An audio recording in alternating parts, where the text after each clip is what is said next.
Nagbigay ng update si Philippine Football Federation President John Gutierrez sa kanilang mga kasalukuyang paghahanda para sa magiging hosting ng bansa ng inaugural FIFA Futsal Women's World Cup na gaganapin mula November 21 hanggang December 7.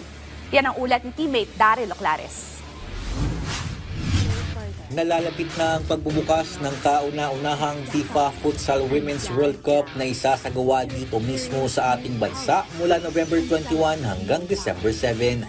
Kaya simula pa noong 2024 nang inanunsyo ni FIFA President Gianni Infantino na Pilipinas ang magsisilbing host ng torneo, abala na ang Philippine Football Federation sa paghahanda upang masigurado ang matagumpay na pagsasagawa ng pinakamalaking futsal tournament ngayong taon.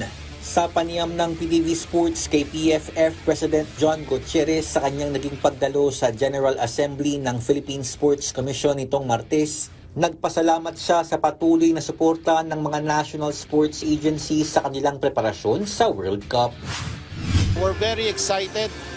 Tuloy-tuloy ang preparasyon natin para sa first ever FIFA Futsal Women's World Cup in November.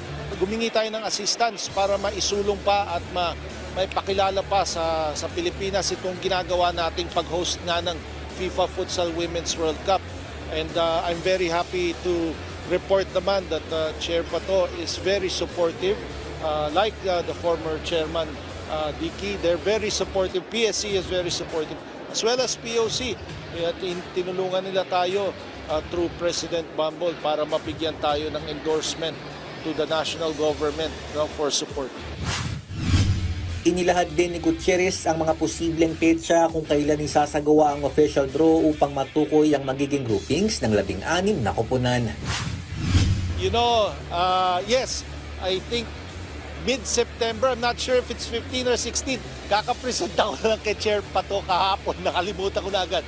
Pero the draw will be in the Philippines, September 15 or 16. Bukod naman sa paghahanda ng bansa para sa hosting, ibinahagi rin ni Gutierrez ang nalalapit na training camp ng Philippine Women's Futsal Team o Filipina 5 bago sumabak sa World Cup.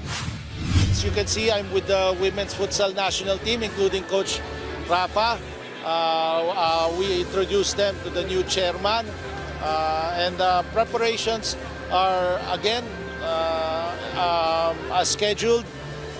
We will be sending the girls to Brazil this August for a camp.